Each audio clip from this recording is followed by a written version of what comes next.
I failed with so many things in life, and simultaneously, I was always afraid of failing, and I often felt like a loser.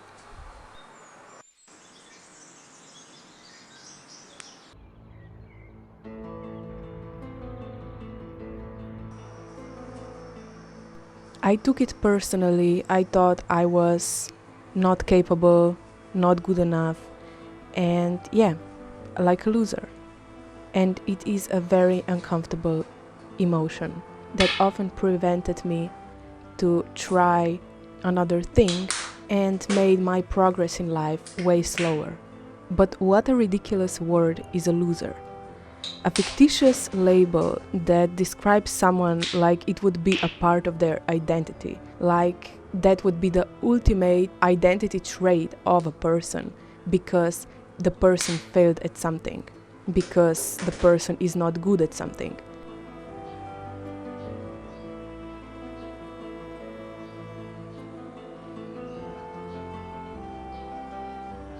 Mind can quickly turn on us and tell us lies, and if we are not cautious enough, we might just believe it. This label, a loser or a failure or whatever you call it, can prevent you of being yourself and of discovering the things you love, mastering your craft, and it can bring your spirit down quite a bit. It can prevent you of becoming your authentic self, of succeeding, and of loving life, really.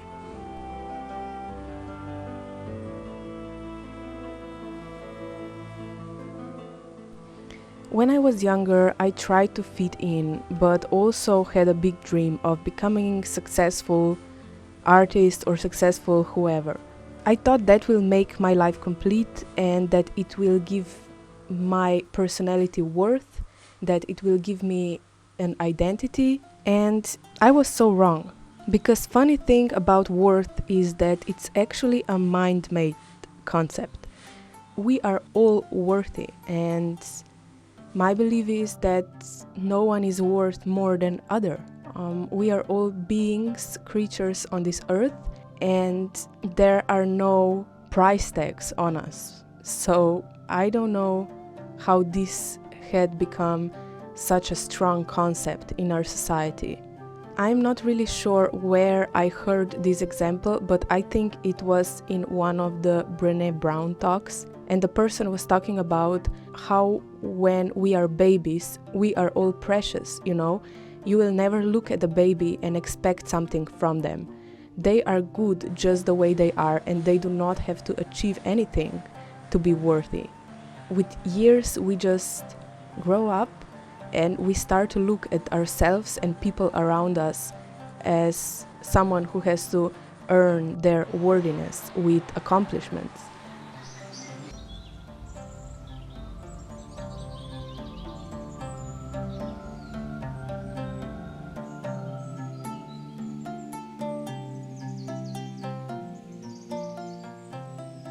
So being worthy is our birthright, and cultivating self-acceptance and self-love is essential for this to work, for you to actually not feel worthless when you fail and not be afraid of failing. Therefore, you don't even start to do what you want.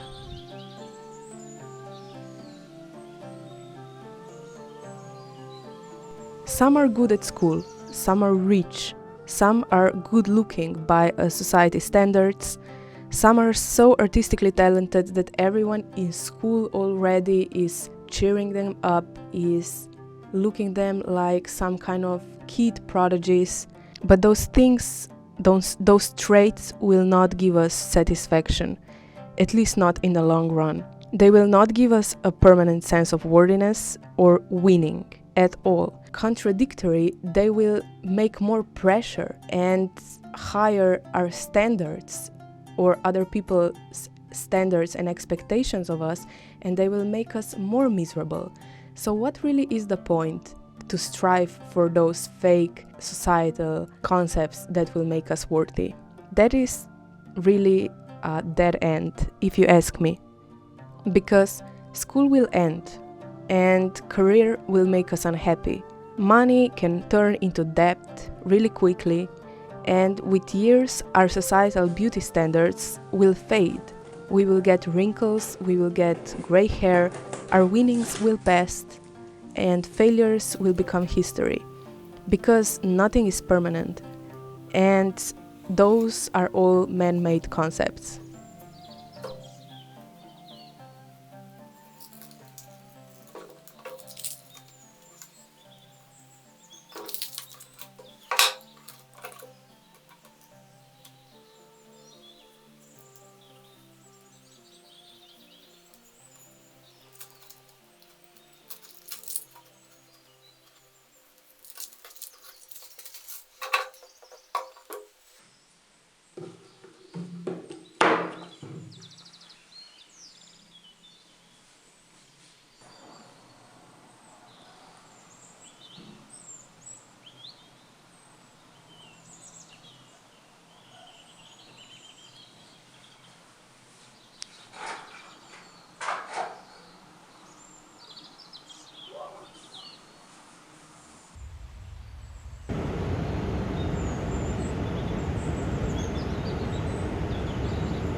The only worth we can really keep is the one we cultivate within ourselves, and it is not predicated on external achievements, medals, times won, nor times failed. When we truly understand this, failure loses its bad connotation. It's not bad anymore. It is just an experience and a part of life. And actually, past failures become very valuable tool for empowerment and growth if you can see them for what they really are. To fail means to get a step closer to success. Placing our self-worth back into ourselves actually help us to bravely fail and use the experience to retrospectively evaluate what in our process didn't work and make new steps we can take to get to our goal. Or perhaps see that we failed at something because we didn't give it our best, because it didn't actually satisfy us, it didn't actually make us happy, and then we quit. Quitting is also, by the way, an important part of life that many miss out on or delay greatly. More often we quit at something we realize doesn't fulfill us. It can be a career, it can be a relationship, it can be a painting. Closer we are at finding a meaningful path which will suit our authenticity and bring us joy. The joy that will be permanent, not just a quick win in our fight of keeping our worthiness. When I was a kid, I thought I will become a famous ballerina. And I trained like crazy and put up with emotional and physical abuse by my ballet teachers and students because I didn't want to be a quitter, because I didn't want to face the reality that I have chosen a path that was not right for me, and I didn't want to be a failure, basically. I want to be worth something in this society, and I thought that professional ballerina will give me that feeling of satisfaction and of worthiness.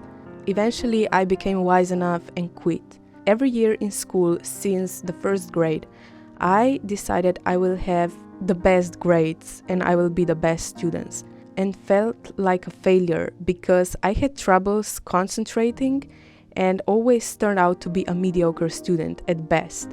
I wanted to become a businesswoman and become rich until early 20s. I failed at that too. I wanted to become a successful internet artist with a ton of followers and likes every year since I was 17. Now I'm 25 and I failed at that too. And those are just ones I can think of right now in this moment. There are plenty more examples. I failed in a lot of other ways too. situations, financial, health wise, personality wise, relationship wise, education wise, a lot of stuff, a lot of failure. But I'm happy. I'm happy with where I am right now, and I would not change a thing. And I'm learning every day to kill the shame, because shame, in my opinion, is a worthless emotion that cannot bring to anything healthy, really. And that's why I'm talking about my failures right now to the whole internet. More we talk about our failures, less of a taboo and shameful failure will be in our society, I think. My failures are a part of my journey, and they give me experience and make me wise. And every time I fail, I come out a little wiser and more mature. In the old days, every time I felt like a big loser, and it brought me down. And the feeling brought me down and crushed my spirit. And nowadays, when I stopped placing my worth on external situations, on my winnings and failures, every time I fail, I become wiser, more mature, and really happier.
Hi, I'm sorry it echoes here. My art studio is really not the best place to film voiceovers, or sound in general, but I wanted to say a couple of more things here face to face with you.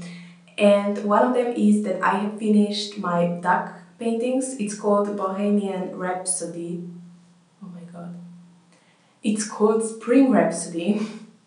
And here is the painting.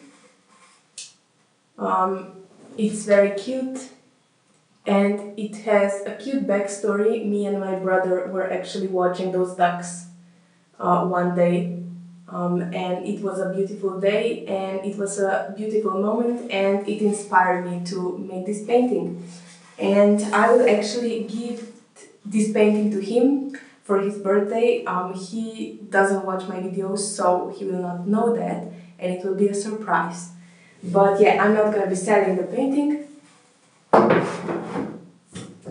but I'm gonna be selling prints when I make them in the near future.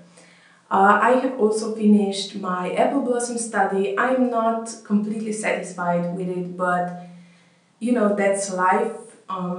We are not satisfied with everything we do, and that's just logical. And I am not taking it as a failure. I'm taking it as a growing experience, and that's that. And I also worked on this painting, but this is a big one and I will be working on it for a while. So maybe you will see it finished in a couple of videos. But yeah.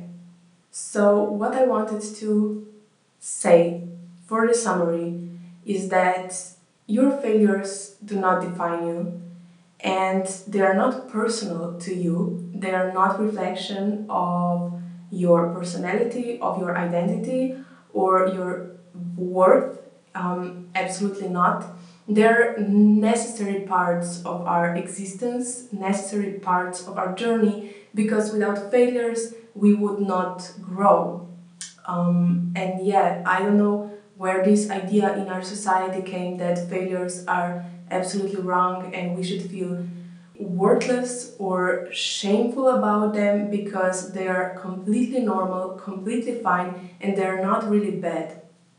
Yes, it's an uncomfortable emotion when the failure comes, but it will pass and it will leave you wiser and stronger and more mature. And that is just life. And actually, I'm grateful for my failures very much. Without them, I don't know where I would be. I would certainly not be right here, and I like being right here. I am happy with my life right here. And yeah, you are worthy, you are good enough, you are perfect, just the way you are. Like you were as a baby, like your dog is, like your cat is, like the beautiful magnolia tree on your neighbor's yard is. So yeah, I hope this means something to you. I hope this helps you in some way, and that's all I wanted to say, I think.